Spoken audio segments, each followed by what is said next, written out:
आज सच मानिए तो मुझे कहते हुए शर्म आ रही है कि हिंदुस्तान के लगभग हर शख्स ने भ्रष्टाचार और रिश्वतखोरी को न्यू नॉर्मल मान लिया। आज बेईमानी सबको सामान्य लग रही है। मैं ये क्यों कह रहा हूं, आज जरा गौर से देखिएगा।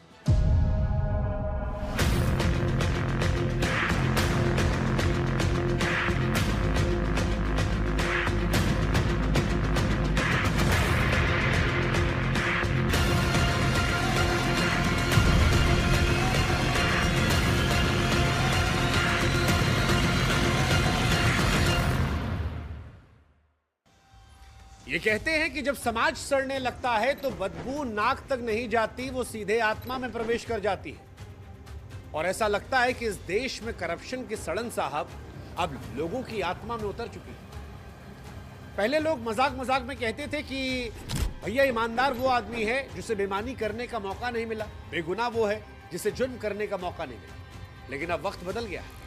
आज के दौर में ईमानदार वो आदमी है जिसकी बेईमानी पकड़ी नहीं गई, और बेगुनाह उसे मानते हैं जिसका जुर्म साबित नहीं हुआ। हम और आप उस देश में रहते हैं जिसे कभी संस्कारों का गढ़ कहा गया, जहां झूठ बोलने को हम और आप पाप मानते थे।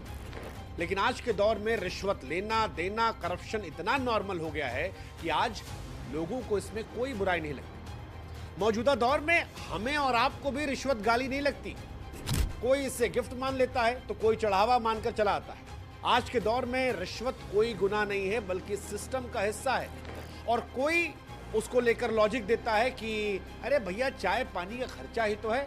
तो कोई कहता है भाई साहब धक्के खाने से बेहतर है पैसा देके काम करवाओ, काहे परेशान होते हो। लेकिन सच यही है कि हम सब रिश्वत की पटरी पर दौड़ रही एक ट्रेन के मुसाफिर बन गए। ना किसी को रफ्तार से शिकायत है, ना दिशा से।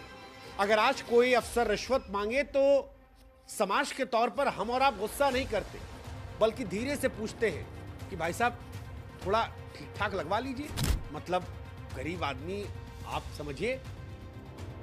सच कहे तो भारत शायद दुनिया का इकलौता देश होगा जहां पर लोग रिश्वत का रेट कम करवाने के लिए सिफारिश लगवाते हैं, और उधर से भी आदमी फोन करके कहता है कि भाई साहब हमारे आदमी हैं, थोड़ा सा ठीक ठाक लगा लीजिए। भ्रष्टाचार का वजन वैसे बहुत भारी होता है, इतना भारी कि इंसानी जिंदगियों को रौंद।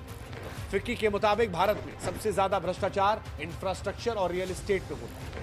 मतलब यह है कि आपके राज्य, आपके शहर, आपके गांव में जो सड़कें बनती हैं, जो पुल बनता है, जो स्कूल बनता है, जो कॉलेज बनाए जाते हैं, अस्पताल खुलता है, डैम बनता है, या जो आप खुद अपना घर या दुकान बनाते हैं, हर उस ईंट में, हर उस क्षण में, हर उस बिल में भ्रष्टाचार की मिलावट। और यह मिलावट सिर्फ पैसों में नहीं होती, ये मिलावट जानलेवा होती है।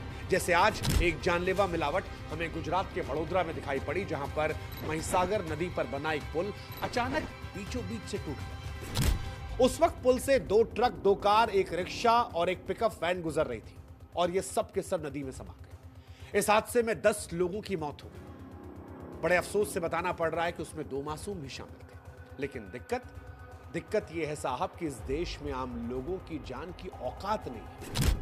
पहले भी कई बार हम कह चुके हैं, इस देश में आम आदमी जो है वो कीड़े मकोड़ों की तरह मरता है, और हम और आप खबर के साथ भूल जाते हैं। आम इंसान जब पैदा होता है इस देश में तो सिर्फ वो एक आंकड़ा होता है, और जब मरता है तो भी एक आंकड़ा बन जाता है। 145 करोड़ की आबादी में अगर 10 लोग मर जाएं तो ना सरकारों को फर्क पड़ता है, ना सिस्टम को फर्क पड़ता है, ना अमीरों को फर्क पड़ता है। और एक मीडिया कर्मी होने के नाते हम भी कह रहे हैं, हमारे यहां भी कोई फर्क नहीं। टीवी पर एक हेडलाइन चलती है, थोड़ी देर चर्चा होती है, फिर कोई और खबर आती है, और फिर हम और आप भूल जाते हैं और सब नॉर्मल हो जाता है। सरकारें हर बार जांच बिठाती हैं, लेकिन उन जांच का नतीजा जब तक आता है तब तक लोगों का गुस्सा ठंडा पड़ चुका होता है, और एक नया भ्रष्टाचार सामने आ चुका है। इस पुल की हालत आप देखिए। ये पुल किनारे से नहीं टूटा है, ये बीच से टूटा है साहब, वहां से जहां पर स्ट्रक्चर सबसे मजबूत होना चाहिए था। इंजीनियरिंग के हिसाब से बीच के हिस्से पर सबसे ज्यादा बेंडिंग मूवमेंट आता है। मतलब यही वो जगह होती है जिसे सबसे ज्यादा मजबूती की जरूरत होती है, सबसे ज्यादा मटेरियल यही लगता है, सबसे ज्यादा सुरक्षा की जरूरत यहीं से होती है।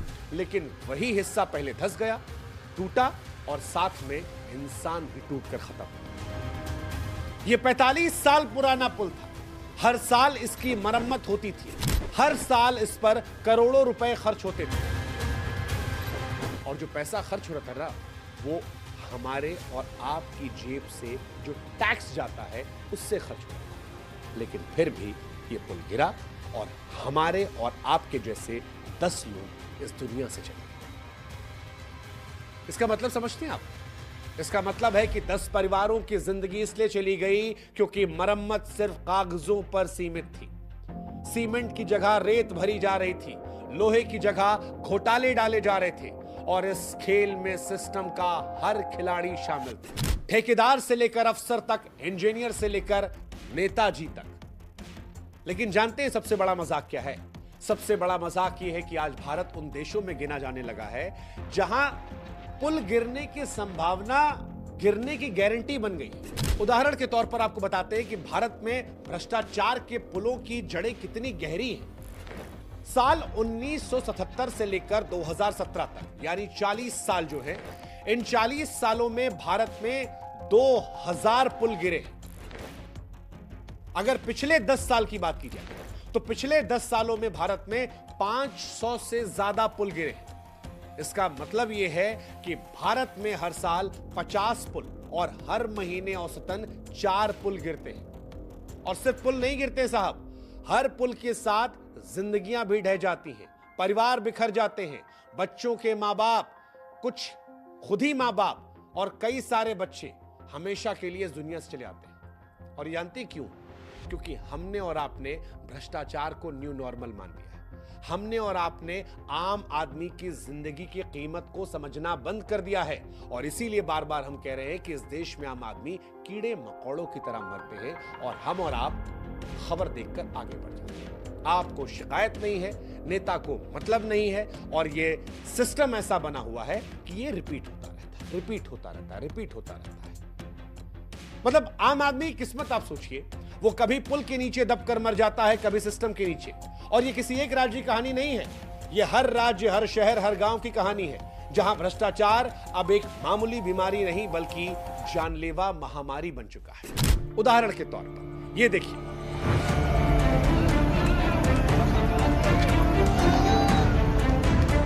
ये झुंझुनू की सड़क है साहब, राजस्थान का एक इलाका जहां सड़क का उद्घाटन होने से पहले ही उस सड़क का अंतिम संस्कार हो गया। सड़क बनी थी हाईवे से जोड़ने के लिए, लेकिन 6 महीने के अंदर ही पहली बारिश में तारपुल की सच्चाई सामने आ गई। ये तो शुक्र मनाइए इंद्रदेव का कि उन्होंने बारिश भेजी, वरना इस सड़क की हकीकत सालों तक छुपी रहती। लेकिन इंद्रदेव ने जब पानी बरसाया तो पानी ने सब कुछ धोकर रख दिया, उस सड़क को भी धो दिया और उस झूठ को भी जो करप्शन के नाम पर छिपा कर रखा गया था। अब आप ये सोचिए कि जिस देश में दूध, पनीर, घी और तेल में मिलावट हो, हम उसे नकली कहते हैं, लेकिन जब सड़कों में मिलावट हो तो हम और आप खामोश रहते हैं। घटिया मटेरियल से तैयार होती सड़क 6 महीने में बिखर जाती है और हम और आप खामोश रहते हैं। सवाल यह है कि हम अपने नेताओं की आंखों में आंखें मिलाकर क्यों नहीं कहते कि साहब ये नकली सड़क के लिए कौन जिम्मेदार है?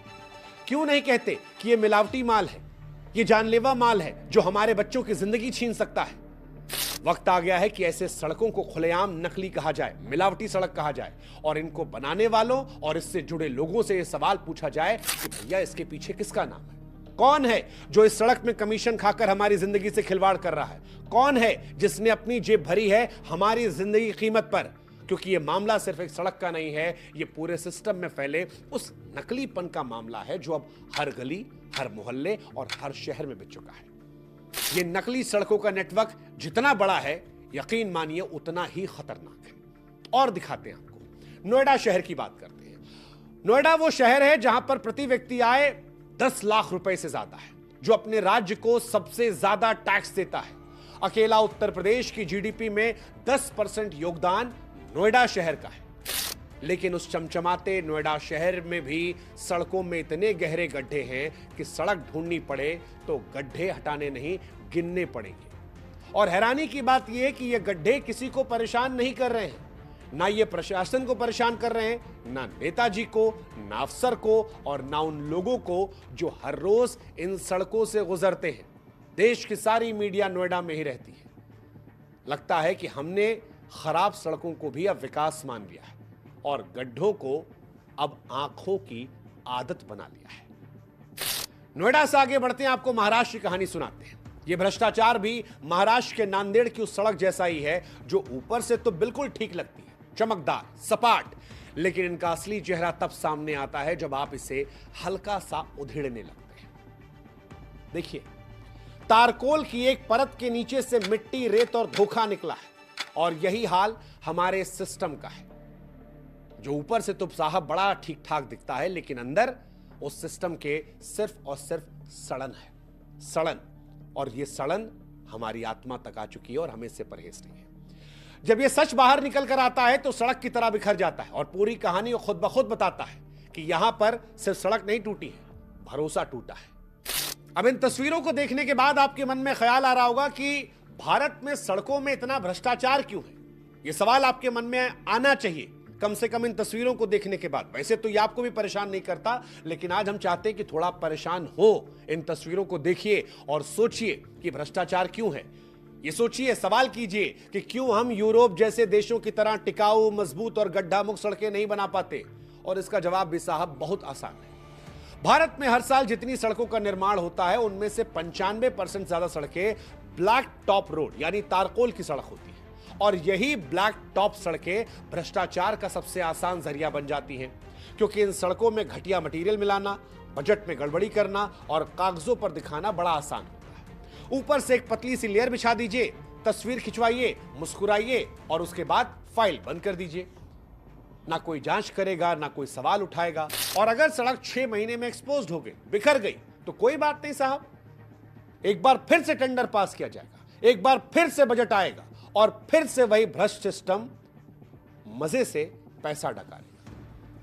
जनता जो है वो एक बार फिर गड्ढों में लुढ़केगी, एक्सीडेंट में मरेगी, लेकिन जनता भी शोर नहीं मचाएगी, वो चुपचाप टैक्स देती रहेगी। और यही वजह है कि ये रोटेशन पॉलिसी पर चलता है। 6 महीने गड्ढा भरो, फिर 6 महीने बाद फिर भरो, फिर वो सड़क नोचो, फिर बनवाओ, बनवाओ नोचो, बनवाओ नोचो।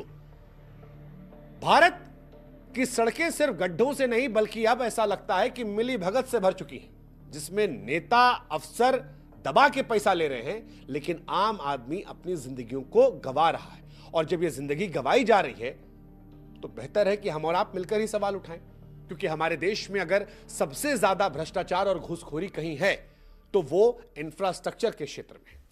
एक रिपोर्ट यह बताती है कि सड़क, पुल, स्कूल, अस्पताल, भवन, एयरपोर्ट, पानी बिजली की लाइन, सीवर की पाइपलाइन और डैम जैसे जितने सरकारी प्रोजेक्ट हैं, उनमें ऊपर से नीचे तक हर काम की रिश्वत पहले से तय होती है। और सच कहे तो सबको पता होता है कि कहां पर किसे कितना पैसा मिलेगा, यह भी पता होता है कि कहां से कटेगा, और यह भी तय होता है कि कौन कौन आंखें मूंद लेगा। यह सब फिक्स होता है।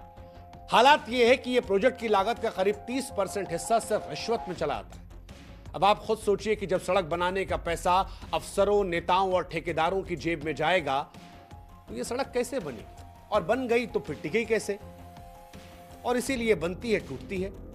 हमारे देश में सड़कें इसी वजह से हर कुछ महीनों में उखड़ जाती है। पुल जो है वो बीच में से टूट जाते हैं, अस्पताल की दीवारें साल भर में गिरने लगती हैं, स्कूल की छत टपकने लगती है और बिजली खंभे हवा से डोलने लगते हैं। और ये कोई रॉकेट साइंस नहीं समझना, बड़ा आसान है। असल निर्माण कम होता है, कागजी निर्माण ज्यादा होता है। इंफ्रास्ट्रक्चर आज भारत में विकास से ज्यादा कमीशन का जरिया बन चुका है, जहां निर्माण से पहले हिस्सा बढ़ जाता है और जनता के हिस्से में सिर्फ गड्ढे, जर्जर दीवारें और टूटे पुल या टपकती छतें आती हैं। और यह कहानी किसी एक स्टेट की नहीं है, और भी उदाहरण है। आप छत्तीसगढ़ के इस चेक डैम को देख लीजिए। लाखों रुपए खर्च करके सिर्फ 1 साल पहले बनाया गया था, लेकिन आज ये चेक डैम नहीं लगता, मिट्टी का टीला लगता है, जिसे देखकर वो अंग्रेजी पढ़ने वाले लोग कहेंगे कि डैम। सच कह रहे हैं, गेट तक इनका गायब है। अकेले दुर्ग जिले में 15 से 17 लाख रुपए प्रति डैम खर्च करके 12 गांवों में बनाए गए थे, लेकिन पहली ही बारिश में इनका रियलिटी चेक हो गया, दीवार बह गई, गेट गायब हो गया, पानी रोकने के नाम पर सिर्फ सरकारी कागजों की मुहर बची। सड़कों की तरह ये चेक डैम भी भ्रष्टाचार की नींव पर खड़े हैं और अब उखड़ रहे हैं। फर्क बस इतना है कि सड़क पर गड्ढा दिखता है, लेकिन पानी के नाम पर बना यह ढांचा सूखे में भी बह गया, और यह शर्मसार करने वाला है। यही लेकिन हमारे सिस्टम की भी खासियत है, जहां दिखावे की बुनियाद पर करोड़ों खर्च हो जाते हैं, लेकिन टिकाऊ कुछ नहीं बनता। अक्सर हम और आप कहते हैं कि अंग्रेज लूट कर चले गए। लेकिन हमें शर्म आनी चाहिए कि अंग्रेजों ने जो 100 साल पहले बनाया था वो आज भी टिका है, और हम और आप जो 5 साल पहले बना देखे थे वो टूट जाता है। 8 साल तक पुल बनता है और उद्घाटन से पहले टूट जाता है। सड़कें उखड़ जाती हैं जैसे मानो कोई दरी नोची जा रही है। ये इसलिए है क्योंकि टिकाऊ हमारे देश में कुछ नहीं बनता। हमारे देश में निर्माण से अधिक महत्व कमीशन को होता, और इसी कमीशन ने इस चेक डैम का दम भी निकाल दिया था। भारत में भ्रष्टाचार और रिश्वतखोरी की सबसे बड़ी वजह हमारे कमजोर और ढीले कानून है। कानून तो कहता है कि रिश्वत लेना जुर्म है और देना भी, लेकिन हम और आप दोनों जानते हैं कि ना लेने वाले को साहब कोई डर है, ना देने वाले को कोई शर्म है, क्योंकि सब जानते हैं अगर पकड़े भी गए तो एक बार और घूस दे के जमानत मिल जाएगी, या फिर कई सालों तक केस चलता रहेगा और अंत में या तो छूट जाएंगे या थोड़ा सा जुर्माना भरकर निकल जाएंगे। तो जब डर ही नहीं है, भ्रष्टाचार इस देश में कोई रिस्क ही नहीं है, तो यह आदत बन चुका है, एक धंधा बन चुका है जिसमें सजा की नहीं सिर्फ हिस्से की चिंता होती। वर्ल्ड करप्शन इंडेक्स में आज भारत का स्थान जो है वो 96वां है, यानी हम दुनिया के सबसे भ्रष्ट देशों की लिस्ट में आधे से नीचे खिसक चुके हैं। वर्ल्ड बैंक की यह रिपोर्ट बताती है कि हर साल भारत में करीब 1,80,000 करोड़ रुपए की रिश्वत ली और दी जाती है। और सबसे शर्मनाक बात, जिसे सुनकर शर्म भी शर्मा जाए, वो ये है कि इस देश में रिश्वत को मिठाई कहा जाता है, जिससे सबका मुंह मीठा कराया जाता है, चाहे सिस्टम सड़ जाए। यह रिश्वतखोरी किसी अकेले अफसर या नेता की करतूत नहीं है, ये पूरे सिस्टम में घुली हुई है, और अब तो आम लोग भी इसके इतने आदी हो चुके हैं कि बिना पैसे दिए कोई काम हो ही नहीं सकता। ट्रांसपेरेंसी इंटरनेशनल की रिपोर्ट कहती है कि भारत में आम नागरिक भी घूस देने के लिए मानसिक रूप से तैयार है, चाहे स्कूल में दाखिला हो, अस्पताल में इलाज करवाना हो, थाने में FIR करवानी हो, या कोर्ट में जाकर अपनी जल्दी सुनवाई की अर्जी देनी हो। हर जगह पर आज इस देश में पैसे का पुर्जा पहले घिसता है और तब सिस्टम की मशीन चलती है। आज देश में रिश्वत सुविधा शुल्क नहीं बल्कि जरूरी शुल्क बन चुकी है, और ये इस देश की GDP का 0.5% निगल रही है हर साल। आपको जानकर हैरानी होगी कि CBI की जांच में जो सबसे चौंकाने वाला सच आया वो ये था कि भारत में होने वाली 89% रिश्वत कैश में डील की जाती है, नकद। लगभग 90%, सोचिए, साफ सुथरे नोट, बिना रसीद, बिना सबूत। लेकिन कहानी यही खत्म नहीं होती है। 77% मामलों में इसके साथ महंगे गिफ्ट भी दिए जाते हैं, जैसे लाखों रुपए की घड़ी, आलीशान बंगले, लग्जरी गाड़ियां। 49% मामलों में रिश्वत की जगह लालच दिया जाता है कि ये काम कर दो, तुम्हारी नौकरी पक्की करवा देंगे, तुमको प्रमोशन दिलवा देंगे, तुमको सरकारी पद मिल जाएगा, तुमको टेंडर मिल जाएगा। 27% केस ऐसे होते हैं जहां सोना और जेवरात जो है वो भी रिश्वत के तौर पर जाता है। यानी अब रिश्वत सिर्फ पैसे का नहीं बल्कि पूरी तरह पैकेज डील बन चुकी है, और इस पूरे खेल में कागज कहीं नहीं होता, लेकिन काले धन की इमारत हर रोज ऊंची होती जाती है। अब सवाल है, करें क्या? क्योंकि हमारे देश में भ्रष्टाचार और रिश्वतखोरी इतनी आम बात हो गई है कि लोगों को इससे गुनाह नजर नहीं आता, वो इसे काम निकालने का तरीका मानने लगे। कोई रातों रात अमीर बन जाता है, आलीशान बंगला खड़ा कर दे, लग्जरी गाड़ी में घूमे, तो समाज में लोग कहते हैं कि भैया देखिए बड़मनई है, बड़े आदमी है साहब, फोटो खिंचाने आते हैं। इस देश में पैसा इज्जत दिला देता है, भले चाहे वो भ्रष्टाचार से कमाया गया, और लोग बड़े गर्व से कहते हैं कि अरे फला साहब जो है वो हमारे जानने वाले हैं। उन्हें कोई फर्क नहीं पड़ता कि फला साहब जिनके साथ आप तस्वीर खिंचवा रहे हैं, जिनकी तारीफ कर रहे हैं, वो रिश्वत से पैसा छापे थे या लूट से। हमें और आपको कोई फर्क नहीं पड़ता, हमें और आपको बस पैसा दिखता है। और यही मानसिकता जो है वो आज इस देश की सबसे बड़ी बीमारी है। दिक्कत यह भी है कि इस देश में ईमानदारी को भी कोई प्रीमियम नहीं मिलता। ईमानदार आदमी जो कुछ है भारत में, वो सिस्टम से लड़ते रहते हैं, तकलीफ झेलते हैं, धमकियां सहते हैं, और फिर हमारे समाज में से ही लोग, हम और आप, उनको जाकर कहते हैं कि भाई साहब ये क्या ईमानदारी का ढोल पीट रहे हैं। ईमानदारी से कुछ होता नहीं है, हमारे यहां ऐसा ही होता है। बेईमान आदमी जो सिस्टम को घूस की चाबी से घुमा रहा है, उसे सलाम ठुकराता है। शादी ब्याह में वो खास मेहमान के तौर पर आता है, उसके घर की दीवारों पर सम्मान की माला टंगी रहती है। विदेश भाग जाए तो लोग पॉडकास्ट करने विदेश पहुंच जाते हैं। अगर सच में इस भ्रष्ट संस्कृति को बचाना है तो हमें नजरिया बदलना होगा। ईमानदार को सलाम और बेईमान का बहिष्कार करना होगा। हमें खुद अपनी आवाज को बुलंद करना होगा। अगर हम हर बार यह सोचेंगे कि मेरे अकेले से क्या होगा, तो आप याद रखिए कि आपकी चुप्पी ही रिश्वत का सबसे बड़ा समर्थन बन गई है। इस देश में बदलाव तभी होगा करप्शन को लेकर जब सोच बदलेगी, जब हम और आप ये एहसास करेंगे कि हम सुधरे तब जग सुधरा। क्योंकि हर आदमी ये सोच ले और हर आदमी आवाज उठा ले, हर आदमी सवाल कर ले, अधिकार जान ले, तो फिर चीजें बदल सकती हैं। और जब तक जनता चुप है तब तक भ्रष्टाचार का रावण जिंदा रहेगा। हमें आपको छोटी बच्ची सीखना चाहिए और यह बच्ची यह एहसास दिलाती है कि भ्रष्टाचार और बेईमानी के खिलाफ लड़ना उतना भी मुश्किल नहीं है जितना हवा हमने आपने बना रखा। अगर आपको यकीन ना हो तो राजस्थान के सीकर की इस छोटी सी बच्ची को सुनिए और देखिए। बारिश में सड़कें कीचड़ में तब्दील थीं, प्रशासन के सारे दावे बह गए थे, लेकिन यह बच्ची खामोश नहीं थी। इस बच्ची ने अपने मोबाइल फोन से अपना कैमरा ऑन किया और सिस्टम से वो सवाल पूछे जो करोड़ों लोगों के दिलों में थे, लेकिन लोग जबान पर नहीं लाते। इस बच्ची ने सीधे सच्चे अंदाज में पूरे देश का ध्यान खींचा। देखो ओ है अपना गांवों को विकास। अट थोड़ी सी बरसात आता नदी भरी जाए, अरे नेता लोग अट चुनाव आए टाइम 10 चक्कर काट दो करसी, और अब अंठाई को नहीं घटकाई उरे, अरे भीड़ ऐसी का डोल की होगी। नेताजी तुम संघर्ष करो, हम तुम्हारे साथ हैं। अरे क्या का संघर्ष बे बेटा ऐसे में बैठा रहे के तानी संघर्ष करसी, संघर्ष आपा करो है। और अब आप बेटा अपना कद समझ में आसी और विकास का नाम पूरे खटारो जनरेटर मेल मिले देखो न तो कोई चल रहा है ना हल है। अरे पानी में लाग रही है एक डिप्पी। नेताजी का बुलाऊं कोई मरो और चाहे जीवो, नेताजी तुम मौज करो, हम तुम्हारे साथ हैं। इस बच्ची ने कोई भाषण नहीं दिया, कोई आंदोलन नहीं किया, कोई नौटंकी नहीं की, कोई तमाशा नहीं क्रिएट किया, सिर्फ और सिर्फ हिम्मत दिखाई, ईमानदारी से सच कहने की जिम्मेदारी उठाई और नतीजा पूरे देश की अंतरात्मा को झंझक छोड़ दिया। सवाल यह है कि अगर यह बच्ची बोल सकती है, ये बच्ची कर सकती है, तो हम और आप क्यों नहीं? सिस्टम तभी सुधरेगा जब हम और आप बोलना शुरू करेंगे।